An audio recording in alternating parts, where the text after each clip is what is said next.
Argentina versus England, एक match, एक rivalry, ये उससे भी ज़्यादा। अगर स्पोर्ट्स लवर्स हैं या फुटबॉल वाले हैं, स्पोर्ट्स के बैकग्राउंड वाले हैं, तो उनके लिए वो राइवलरी 1986 वाली रहेगी। और वो जो मोमेंट रहता है वो शायद सबसे ज़्यादा याद किया जाता है, भले ही उसके बाद कितने भी ज़्यादा टाइम ये दोनों टीमें आपस में खेली हों, भले डेविड बैकहम का टाइम हो, वेन रूनी का टाइम हो, कुछ भी हो, बट वो हिस्टोरिकल मोमेंट था।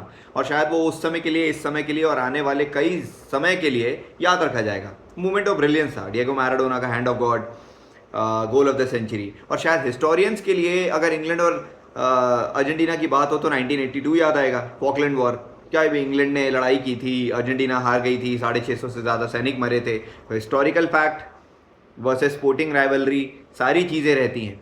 बट ये जो टाइम है ना, ये एकदम नया है, क्लासिकल है। यहाँ पे प्लेयर्स एक दूसरे की इज्जत करते हैं, रिस्पेक्ट करते हैं, बहुत ज़्यादा म्यूचुअल अंडरस्टैंडिंग है सारी टीमों के बीच में। सो मच सो,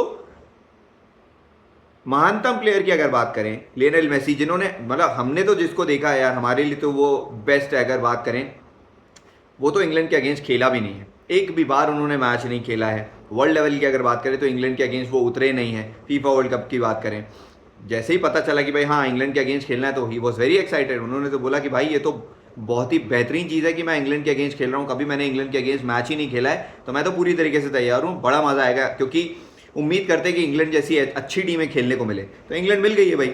और ख़राब चीज़ ये है, मतलब ख़राब तो नहीं बोलूँगा, लेकिन हो सकता है अर्जेंटीना के लिए, क्योंकि ये एक लास्ट मूवमेंट हो सकता है उनका इस वर्ल्ड कप में, ये एक फाइनल चांस हो सकती है।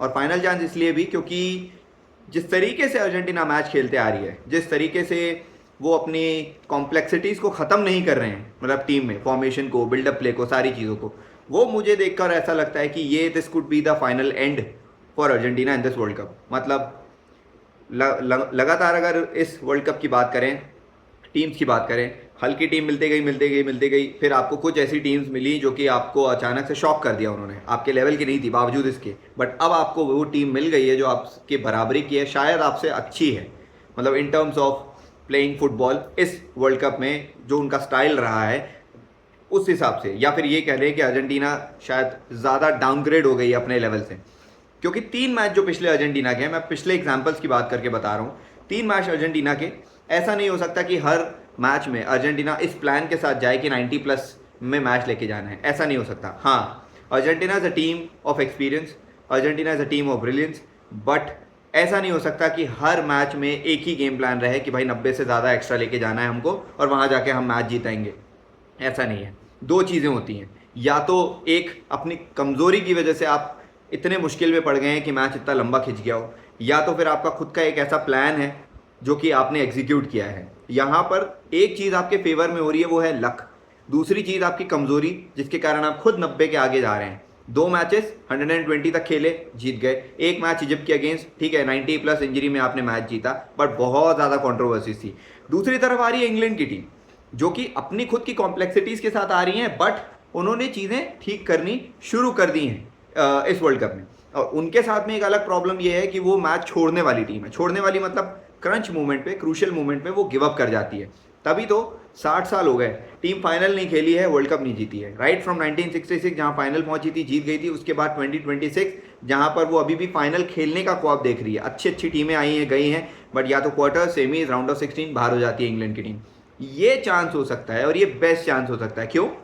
क्योंकि they have a good manager, they have good bunch of players, they have good tactic abilities, सारी चीज़ें इंग्लैंड के पास।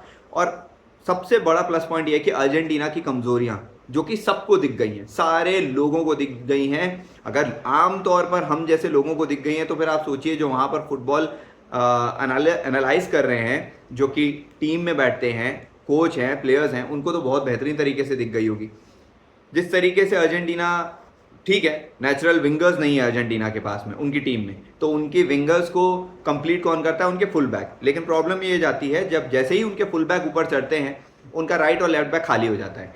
वो मूवमेंट आता है किसी और टीम के पास में काउंटर करने के लिए। और ऊपर से अगर बात करें फुल बैक्स की, तो अर्जेंटीना के लिहाज से अगर बात करें, निकलस टैग्लियाफिको या फिर मोलिना, उतनी ज़्यादा स्पीड नहीं है जिस तरीके के विंगर की होनी भी चाहिए। तो हाँ, एक कवर अप हो सकते हैं, लेकिन प्रॉपर वो चीज़ नहीं है। तो अगर वो चीज़ नहीं है तो यहाँ पर उनके लिए दिक्कत ये है कि दोनों फ्लैंक में स्पेसेस क्रिएट हो जाते हैं, और दोनों फ्लैंक में जब स्पेसेस क्रिएट हो जाते हैं तो एडवांटेज इंग्लैंड के पास इसलिए जाता है क्योंकि इंग्लैंड क्रॉसेस से मैच जीती है, इंग्लैंड ने क्रॉसेस से गोल स्कोर किए हैं, इंग्लैंड ने क्रॉसेस से मूव बनाए हैं और चांसेस क्रिएट किए हैं। तो ऐसे में एंथनी गॉर्डन, बुकायो साका, इनके पास तो ड्रीम चांस हो सकता है कि भाई अर्जेंटीना जैसी टीम के पास में कॉर्नर फ्लैंक वाले एरिया में जाओ, विड्थ वाले में एरिया में जाओ, क्रॉसेस मारो, धाड़ धाड़ गोल स्कोर करो, क्योंकि हाइट का एडवांटेज भी यहाँ पर इंग्लैंड के पास है। दूसरी चीज़, अर्जेंटीना कॉर्नर किक की बात करें, सेट पीसेस की बात करें, दोनों तरफ लियोनेल मेसी लेते हैं। क्यों? क्योंकि देखिए, एक तो हाइट उनकी कम है, वो तो उनका डिसएडवांटेज है ही, बट दूसरी चीज़ ये है कि उनकी एक्यूरेसी बहुत अच्छी है। तो लेफ्ट से आउट स्विंगर मारना, राइट से इन स्विंगर मारना। अब हम सबको पता है कि भाई वो उनका प्रीफर्ड पैर जो है वो लेफ्ट फुटेड है। आउट स्विंगर उनका बहुत ज़्यादा काम करता है जब भी वो लेफ्ट फ्लैंक से अटैक करते हैं, और उसमें ये होता है कि अगर प्लेयर्स बहुत ज़्यादा हैं अर्जेंटीना के, तब तो ठीक है, क्राउडेड स्पेस में गोल स्कोर हो जाता है या हेडर लग गया, बट यहाँ पर ईजी नहीं है क्योंकि आप इंग्लैंड के अगेंस्ट खेल रहे हैं, हाइट एडवांटेज इंग्लैंड के पास में है। कहीं अगर इस मैच में डैन बर्न उतरते हैं या फिर कोई और उतरते हैं तो फिर और ज़्यादा मुश्किल हो जाती है, क्योंकि उनके पास बहुत ज़्यादा हाइट वाले प्लेयर्स हैं। दूसरी बात यह है कि इंग्लैंड का काउंटर कंपेयरिंग अर्जेंटीना काउंटर वो बहुत ज़्यादा अच्छा है, बहुत ज़्यादा बढ़िया है। अर्जेंटीना का छठा सेमीफाइनल है, इंग्लैंड का चौथा सेमीफाइनल है। एक्सपीरियंस गोज विद अर्जेंटीना, लेकिन करंट सिनारियो में जो गेम परफॉर्मेंस है वो इंग्लैंड के साथ है। दूसरी चीज़, अगर इस बात की मतलब थोड़ी सी चर्चा करें कि पहली बार ऐसा वर्ल्ड कप में हो रहा है कि भाई एक ही टीम के दो प्लेयर जो है 6-6 गोल स्कोर किए, हैरी केन, जूड बेलिंगम। तो this is very positive thing for a team like England.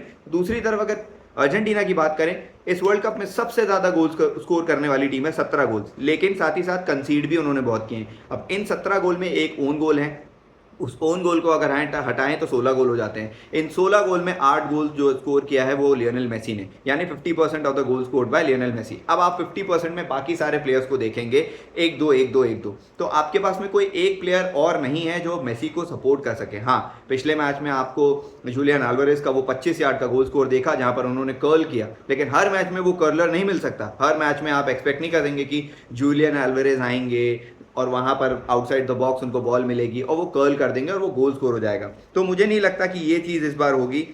Full back अगर पावर है अर्जेंटीना की तो वो उनकी वीकनेस भी है। दूसरी सबसे बड़ी चीज़, स्विट्जरलैंड ने जो करके दिखाया है, मेसी को शांत किया है। जैसे इंग्लैंड ने अर्लिंग हालैंड को शांत कर दिया था मैच में, स्विट्जरलैंड ने ग्रैनिट शाका ने जिस तरीके से कंट्रोल किया और कंटेन किया लियोनेल मेसी को, तो यही चीज़ होगी। अगर डेक्लन राइस पूरी तरीके से तैयार होंगे, इंजरी फ्री होंगे, तो वो आएंगे मैच में। और इस समय सबसे इंपॉर्टेंट ये होगा कि भाई इनकी प्रोवाइडिंग लाइन जो रहती है, जहाँ पर बॉल बनती है मेसी, उनको रोक दिया जाए।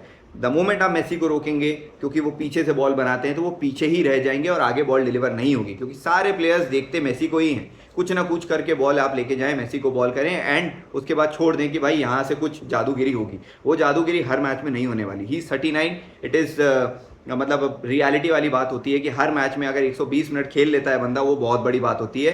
लेकिन उससे ज़्यादा एक्सपेक्ट करना, ऐसा नहीं है कि रोबोट की किसी ने चिप डाल दी है उनके पीछे और वो धड़ धड़ धड़ चलने लगेंगे, ऐसा भी नहीं हो पाएगा। तो मतलब एज अ अर्जेंटीना सपोर्टर मुझे लग हो रहा है कि मतलब this is a very dangerous time for Argentina and very crucial time, क्योंकि ये सेट पीसेस वाली बात है, हाइट एडवांटेज वाली बात है, मैन मार्किंग वाली बात है और पोजीशन होल्ड करने वाली बात है। इस मैच में जूड बेलिंगम अपने तरफ से, एंजो फर्नांडिस अपने तरफ से, जिसने मिडफील्ड को कंट्रोल कर लिया वो मैच जीतेगा। और मुझे लग रहा है कि मतलब ना चाहते हुए भी, बट रियलिटी के साथ जिस तरीके से मैच हो रहा है, दोनों टीम्स जिस तरीके से खेली, मुझे लग रहा है इंग्लैंड 2-1 ये मैच जीत जाएगी और अर्जेंटीना का शायद वो मोमेंटम जो है ना वो ख़त्म होगा। आपको क्या लगता है बताएं? अगर इंग्लैंड मैच जीतेगी तो उसका स्कोर प्रेडिक्शन, अर्जेंटीना मैच जीतेगी तो उसका स्कोर प्रेडिक्शन। साथ ही साथ अगर ये वीडियो अच्छा लगा है तो लाइक और शेयर ज़रूर करें, और उम्मीद करता हूँ कि अगले मैच में, अगले वीडियो के बारे में अगर बात करें, क्योंकि स्पेन और फ्रांस का मैच है ना दूसरा, तो उस पर भी चर्चा करेंगे और उसका भी वीडियो अलग से लेकर आएंगे आपके लिए।